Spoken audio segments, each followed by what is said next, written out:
apologies for being 5 minutes late, but you know how these things work. Sometimes there are some technical issues.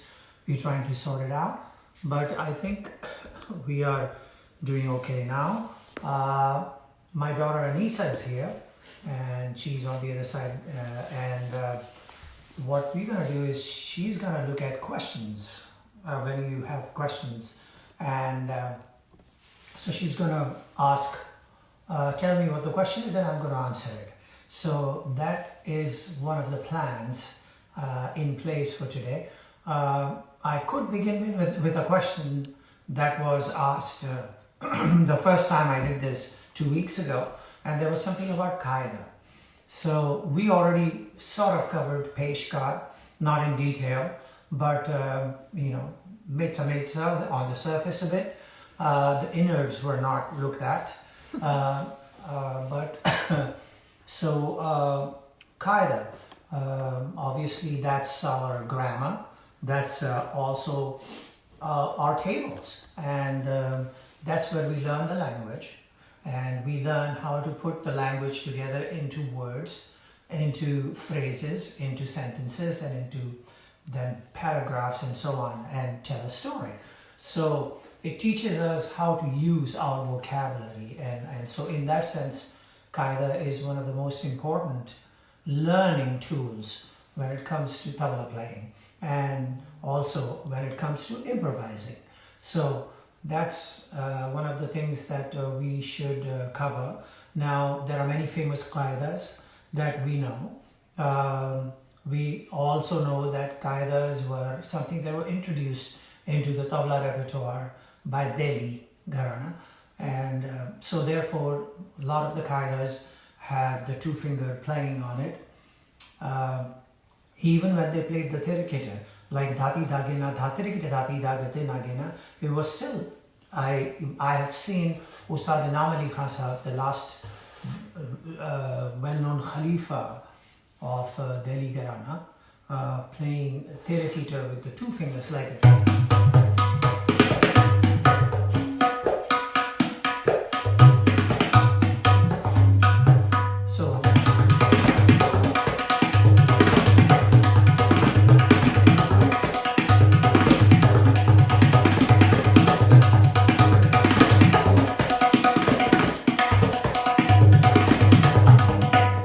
So well versed in being able to play Tirikita with two fingers. It's a little tough ask at a fast tempo, so I have no clue how the Delhi Gharana people played it. But then they also have qaidas which have a different feel to it altogether, like Dati da, Dati gena tina gena Dati da, da gena ka, Dati gena tina gena ti, griditi, Tadir griditi, Tadir griditi, Tadir Dati da gena, Dati da gena da. That, to me, could not have been played with just the two fingers. So anyway, questions more than answers, but we will go with Qaeda in the way I am thinking about it, and the way I sort of gleaned from what my father was talking about. And so Qaedas for me are not long. The Qaedas for me start with a simple theme, like dhati, dhati, dada, tinna, or dada, titte, dada, tinna. So now these other elements like dhatitte, dhatitte, dada, titte, dagate, nagena, or dhati, dagena, dhatirgit, dhati, dagate, nagena, as far as I'm concerned, emerged as, you know, the next level paltas or vistars, variations, and somehow became themes. So, like for instance, dha dha titte dha dha tinna could have easily moved into dha titte dha dha and when the mood was upon the tabla player to do that. So those are qaidas which like dhati dhati dha dha tinna and dha dha titte dha dha tinna which utilize both fingers. My father started me off with a qaida which utilized one finger. So it seemed like that his idea was to try and get this one finger going in both directions, because it went down, sideways and back. So this one finger. So that qaida was Dha, dhagena, dhagatina, dhagena, dhagatina, gena, dha, dhagena, dhagatina, gena, ta, takena, takatina, dhagena, dhagatina, gena, dha, dhagena, dhagadina, gena, dha. So that's the theme. For me, again, that theme is a longer version or a vistar that emerged and established itself as a theme of preference. So for me, the first element of that would be like dha, dhagena, dhagena, dhagatina, gena, ta, takena, dhagena, dhagadina, gena, dha. A simple version. So one finger, dha, dhagena, dhagena, dhagatina, gena, ta, takena, dhagena, dhagatina, gena, dha, dhagena, dhagena, dhagatina, gena, ta, takena, dhagena, dhagatina, gena, dha, dhagena, dhagatina, takena, dhagena, dhagatina, gena, dha, dhagena, dhagena, dhagatina, ta, takena, dhagena, dhagatina, gena, dha, dhagena, gena, dha, dhagena, gena, dha, dhagena, dhagena, dhagatina, gena, ta, takena, gena, ta, takena, gena, dha, dhagena, dhagena, dhagatina, gena, dha, dhagena, dhagena, dhagatina, dha, takena, dhagena, dhagatina, gena, ta, takena, dhagena, dhagatina, gena, dha, dhagena, dhagena, dhagatina, gena, dha, dhagena, dhagatina, dhagena, dhagatina, gena, dha, dhagena, dhagatina, gena, ta, takena, dhagatina, dhagena, dhagatina, gena, dha, dhagena, dhagatina, gena, ta. So this is the theme that my father arrived at and taught it to us as the first basic theme of the finger kaida dha. Dha, dhagena, dhagatina, dhagena, dhagatina, gena, dha, dhagena, dhagatina, gena, ta, takena, takatina, dhagena, dhagadina, gena, dha, dhagena, dhagatina, gena, dha. Now in that, variations, combinations were developed, and it was an interesting kaida to learn first, because you had to teach your hand to work in zigzag positions. Zigzag meaning this. Dha, dhagena, dhagatina, gena, tina, gena, tina, gena, dha. Dha, dhagena, dhagatina, dhagena, tina, dhagena, tina, dha. All these kind of variations and combinations. So it was interesting to learn that movement, but with the finger playing this way as opposed to tetes. So that's the first kaida that I worked on, and then of course went to the dhatete. I was promoted directly to dhatete as opposed to dhati dhadatena and dadhatete. So that came to me a little bit later of my own accord. So this is the simple idea of the kaida theme. Now one of the things my father introduced, that guy, into the field of tabla was kaidas which were not even. Like for instance this, dha, dhagena, dhagatina, dhagena, dhagatina, gena, dha, dhagena, dhagatina, gena, ta, takena, dhagatina, dhagena, dhagatina, gena, dha, dhagena, dhagatina, gena. It's not like dhatete, dhadatete, dhagatina, gena, tatete, dhadatete, dhagadina, gena. Or dhati, dhagena, dhati, dhagatina, gena, tati, dhagena, dhati, dhagadina, gena. Dha, dhagena, dhagatina, gena, dha. There's a certain back and forth in the phrases. So that's one. And then secondly, an uneven phrasing of kaida. Like dha, tete, dhadatate, dhagatina, gena, dha, tete, dhadatate, dhagatina, gena, ta, tete, dhadatate, dhagatina, dha. So it's on the up, the second section of the kaida. So it's not an even development, but an offbeat placing of the phrasing. So that's something that I think he introduced into the kaida world of the tabla.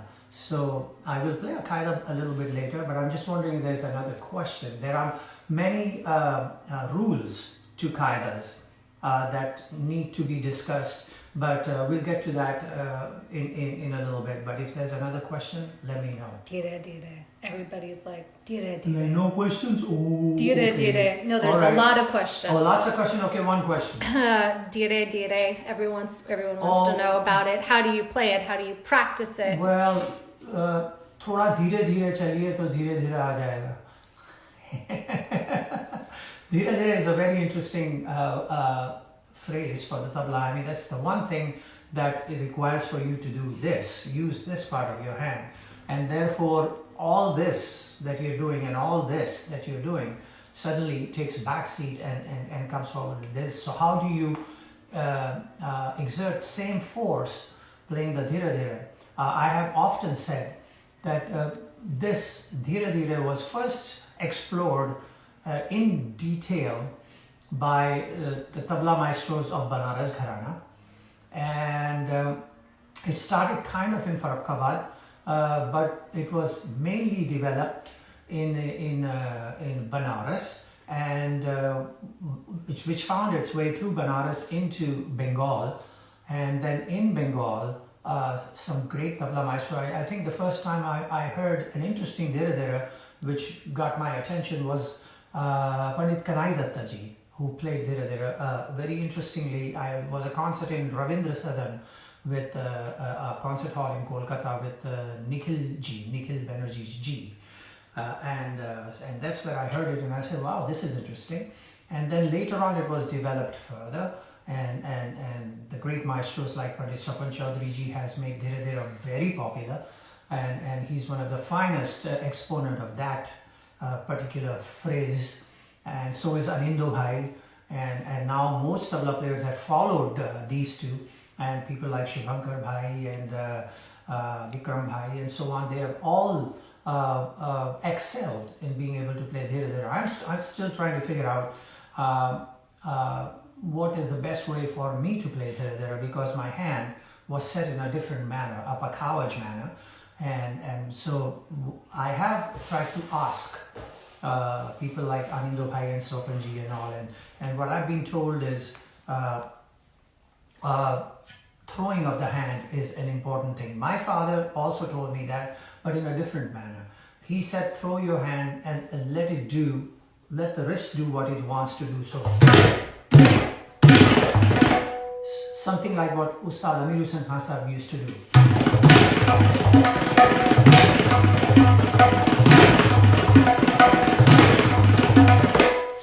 So there's a station of dadrik and then dhrit stands out and then comes back in the phrasing in terms of dynamics.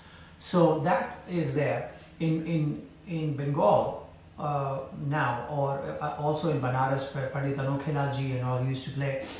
It was more even and smooth. So they used to throw their hands that way, out.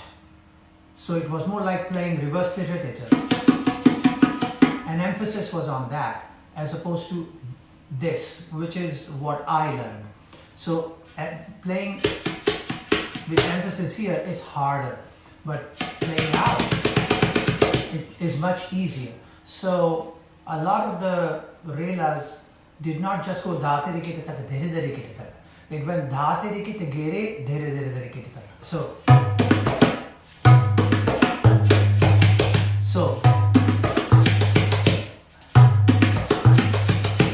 putting it out, so, and then cupping of the hand. So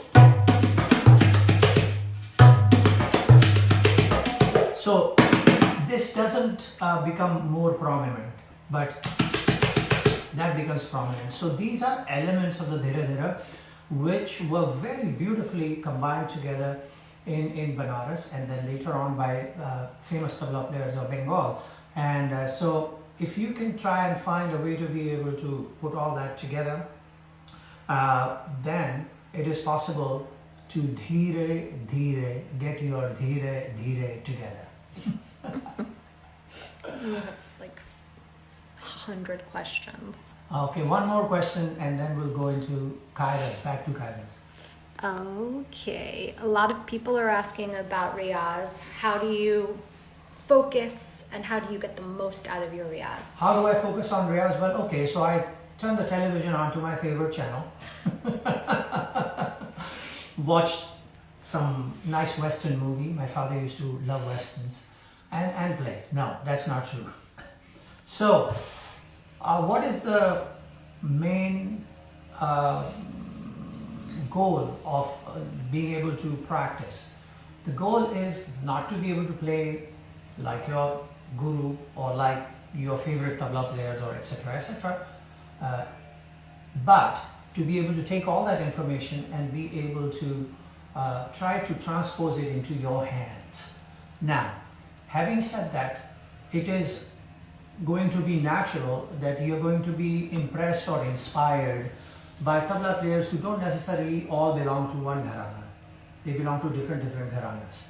So your playing then will have to be in such a way developed so that you are able to take elements of all these different gharanas and put it together. That means somehow combining different techniques into one way of playing. And so that's a tough ask. So my idea was to try to do that. And so I found that just playing exactly the way my father taught me to do, which is how I started off, I needed to develop my hands and my fingers and the way they talk to each other in a more detailed manner, so that it includes all types of combinations and permutations that are thrown out by visiting different gharana styles. And so that means developing both hands to be equally talkative with each other, equally talkative. So that's what I try to do. So sometimes I start with like just a takeout and try to develop both hands individually and then combining together. Having said that, the qaida is one element that makes that possible, to combine these two hands and make them work at a very equal pace and equal level and contributing equally. So that's something that we'll get to. But like for instance, watch out. Sorry.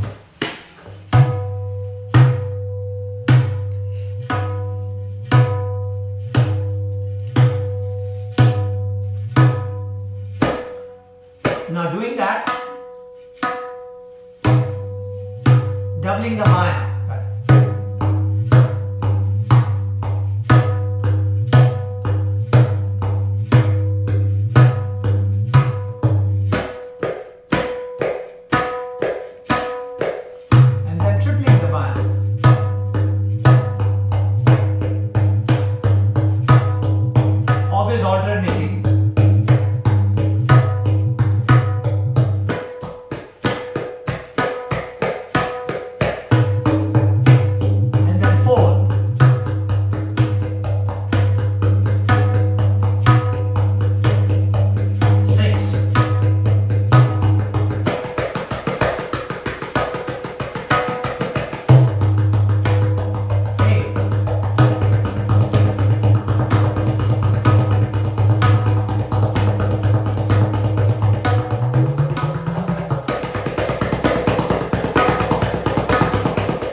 Going back and forth between them, going from 8 to 6, 6 to 8, or 6 to 4, 4 to 3, 3 to 2, 2 to 3, 3 to 6, and so on, and making those combinations.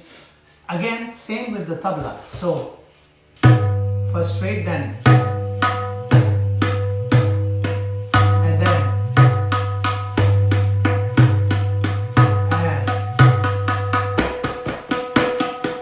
and then 4.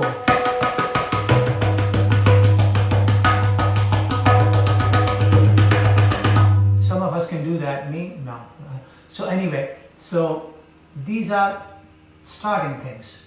Then one of the things that I saw, Ustad Zakir used to stay in our house when he came to Mumbai at some times. I'm talking about late 50s, early 60s, around that time. Because we were living in a place called Mahim, which was then the last boundary of Mumbai, and then there was a police checkpoint, and then the suburbs. So he would stay, and then I saw him that he would practice every day. This was an amazing thing to watch. A great maestro like him still practiced, did not just rely on the idea of, oh, my hands are ready now. So he would do more like a Shiahi come Chati practice. So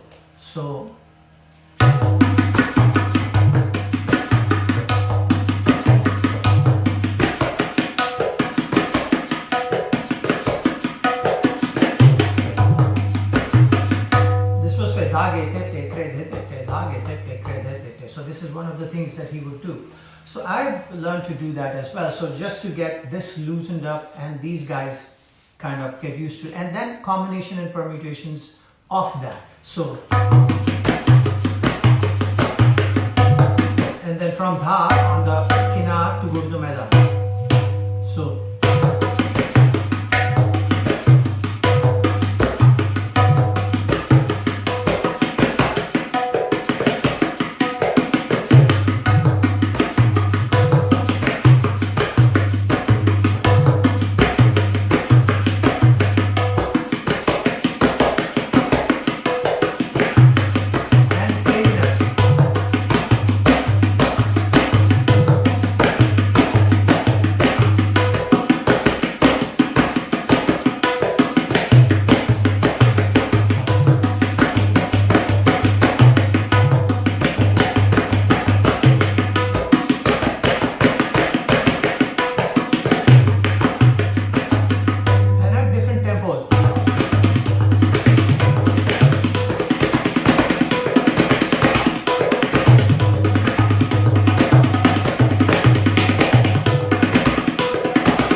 because when you're playing phrases like tereketa, denagina, terekita, and so on, the Siari part tends to stand out.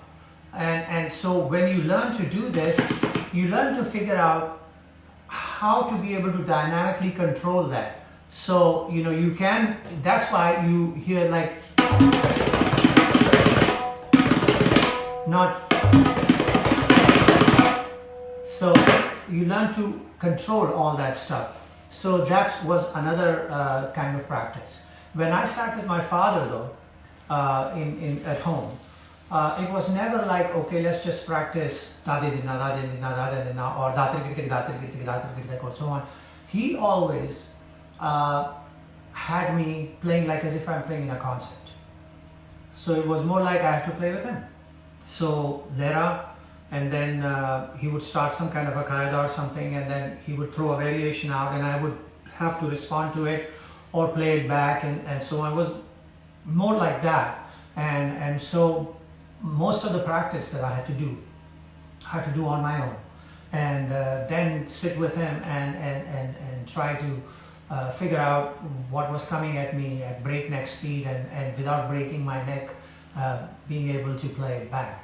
So simple things like these doubles, and then dhagete development, and then introducing terekete into it will work too. Like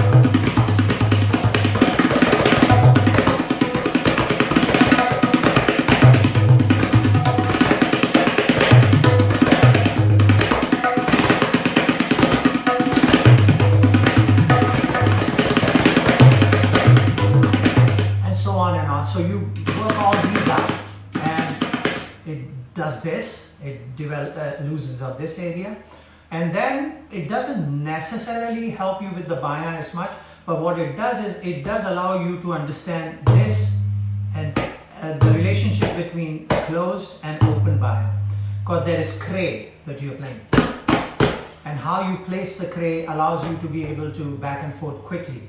So that will help you when you are playing qaidas. Phrases like those, it'll help you with those. So that is basically what I do with riyaz. So now I want to come back to qaida, because of course we do themes and we do variations, but there are supposed to be rules on that one must follow, and that's why it differentiates between, there's a difference between qaida or rela or something. These days we also tend to play rela like as if you're playing qaidas. In other words, although we use different phrases for relas, we still consider them as theme and variations. So we tend to play relas, long relas with like 20 variations. And so for me, there has to be a balance between that and what the qaida is, because qaida is supposed to be themes and variations. The rela is supposed to, in my opinion, and that I may be totally wrong, is supposed to be something that you ulat, palat, accent, and do all that stuff. And so either that, or we must figure out a way to play qaidas which do not use phrases that are used in rela, and approach it that way. So qaidas meaning, okay, you have the theme, so those are the syllables and phrases that you have that are something that you can rely on and draw from. Nothing else. It's like developing a raga. You have a 5-note scale, pentatonic. That's all you've got, and you've got to work with that. So those are the phrases that you have. Secondly, I think sometimes the Delhi ustads or maestros imposed even further tighter things on it. For instance, they said, okay, if you're playing dha-te-te, dha-te-te, dha-dha-te-te, dha-ga-te-na-ge-na, so there's only one tete every time. Dha-te-te, dha-te-te, dha-dha-te-te, dha-ge-te-na-ge-na. So at no point in any of the variations you should introduce 2 tetes in a row. So you can't go dha-te-te, dha-te-te, dha-dha-te-te-te-te. No. So that's something that was also emphasized as and when it pleased the maestro. And the other, of course, thing is that the length has to be always even, whether it's 4, 8, 16 in teen tal or 32. And it should rhyme like a poem would, like dhati dagate nagina is the end, so every variation must end with that, so that you have an ending that everybody recognizes. There are qaidas in Delhi which almost sound like a very long variation, and I would suggest that one should shy away from it. Just stick with ones which are within the one cycle. I'll give you an example. There's a simple theme. Dhag dati dagena dati dagate nagena tak dati dagena dati dagate nagena dhag dati dagena dati dagate nagena tak dati dagena dati dagate nagena. Okay? Or dhak dati dagena dati dag. That's a grace. Kre. And we sometimes subconsciously or without thinking about it do put it in, even though it's not in the theme. So those kind of grace notes are possible. Dhag dati dagena dati dagate nagena tak dati dagena. Okay, you can get away with that. But this led to another theme that I heard from Delhi maestro, which was so long, and I said, how do you create a variation? Like 13, 14, 15, 16. Da dati dagena dati dagatina dadatina dati dagena dati dagatina dadatina dadatina dati dagatina dadatina dati dagena dati dagatina gena ta. Already, that's how long it is. So when you have a theme like that, how do you, I mean, 2 cycles long theme, 4 cycles long variations, that gets to be a little, I mean, you could do it and show your prowess as a creator in that area, but it doesn't help the audience. Audience cannot keep track of what you've come up with and when is the khali arriving and so on. So these are things to be considered. One thing I would say is that qaidas are played differently in different places, right? Like for instance, dati dagena dhatrikit dati dagate nagena. So it's one terekita. You should be playing that according to the Delhi idea.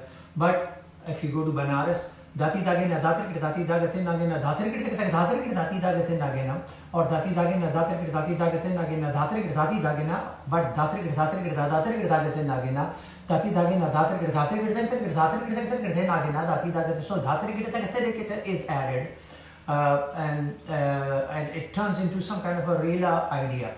and I have nothing against that. I do it myself. But keep in mind that you try to not introduce phrases that are not allotted in the theme. So I'm going to try to play my first qaida that my father had taught me, this one, and see where it goes. Okay, 13, 14, 15, 16.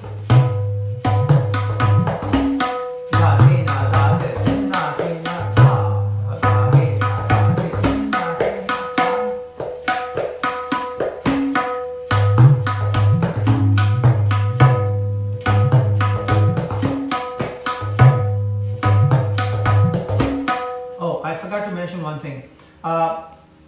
Going into the khali in qaida should be clearly placed, and coming out of the khali into the sum should be clearly placed.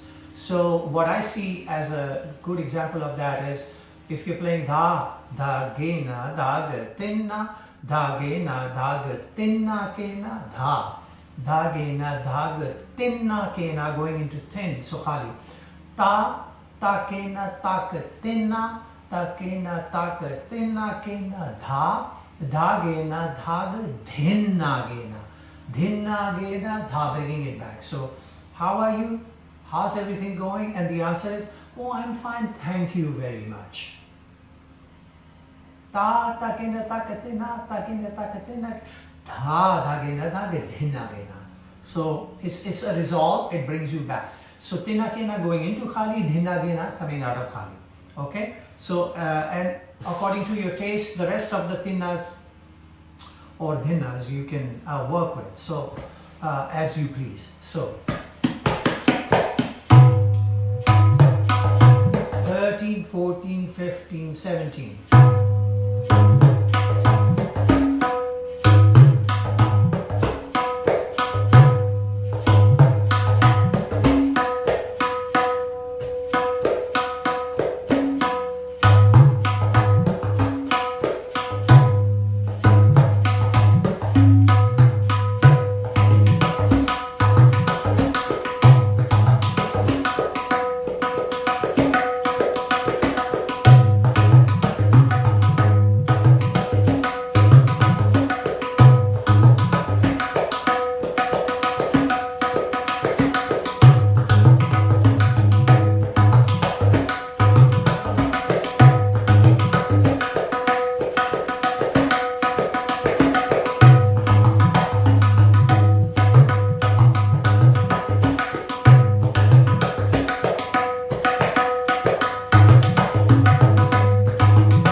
So just developing is that way, and just one finger. Of course, you can get more worked up into it. This I played it at a medium tempo, so it was clear for you to hear the qaida. And so that was one thing that I played. Then he taught me a qaida, same qaida, but addition of ti. So dha, dhagina, dhagatina, dhagina, dhagatina, gina, dha, dhagina, dhagatina, gina became dha, dhati, dhagina, tina, dhati, dhagina, tina, gina, dha, dhati, dha. So dha, dhagina became dha, dhati, dha. So dha, dhati, dhagina, tina, dhati, dhagina, tina, gina, dha, dhati, dhagina, tina, gina, dha, dhati, dhagina, tina, dhati, dhagina, tina, gina, dha, dhati, dhagina, tina, gina.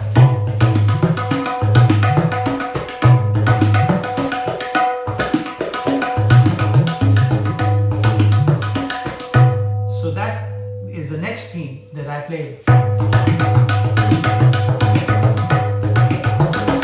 You can practically transpose the same vistaras that were in the other qaida into this, because the length and the number of beats are the same. Just T has been substituted in there. So.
Developing that, and that was after playing that qaida for a while. He introduced tirikita into it, but that was his concept, his idea. If Delhi was there, then the tirikit hopefully would not have come into play. But but because it was him, it came into play. So.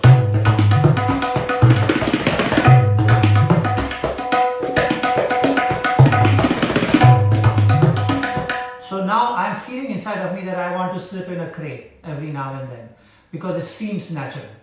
So da gadati dhage nate nage na ghidna gadari gidta gadari gidta gadati dhage nate nage na ta kridati dhage nate nage na ghidna gadari gidta gadari gidta kridati dhage na. It seems natural to play in there.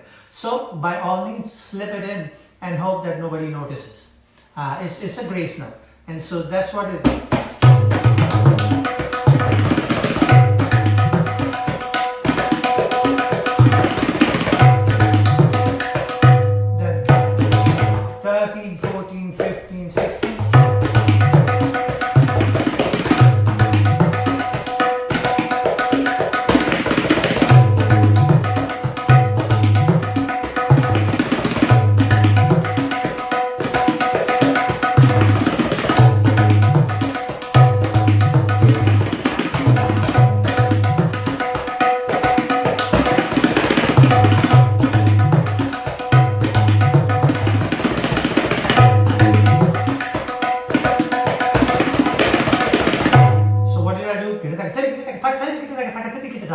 So I'm adding another taktarikita, not allowed in the original, but the maestro says so, so I'm doing it.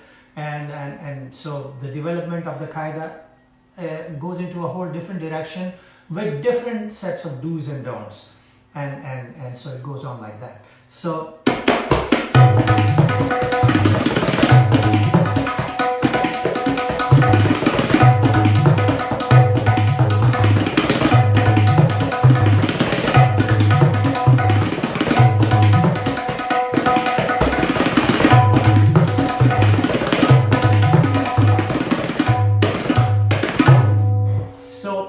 and so kaidas can go on like that. And if I was to play, I would try to follow the way the Delhi system suggests it should be, or any other Delhi qaida. I would try to follow the same manner. But I would take liberties if I'm playing qaidas which were suggested from gharanas like Punjab or Banaras or Farrukhabad, because their technique and their ability to be able to introduce a full hand idea is something very interesting. And there are qaidas that allow you some very interesting sparkle, like that. What was it?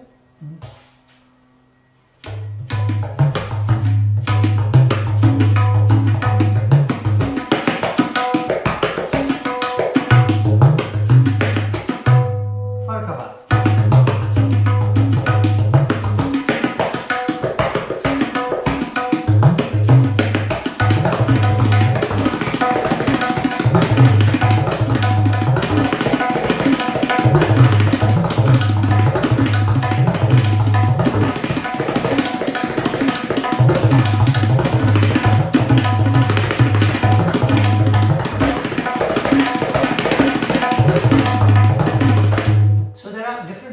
Which allow you an interesting combinations like Din Tere Kita played in there, or you know the famous Ustad Zakir. What was that?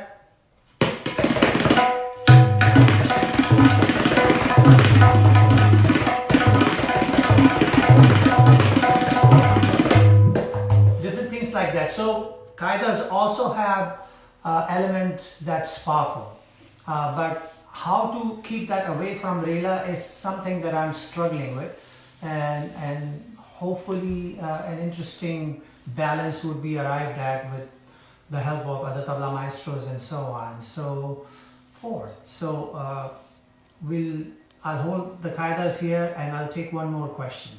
What did you have for breakfast? Huh? What did you have for breakfast? What did I have for breakfast? Are you kidding? Tabla players sleeping in late and trying to start at 11 o'clock breakfast?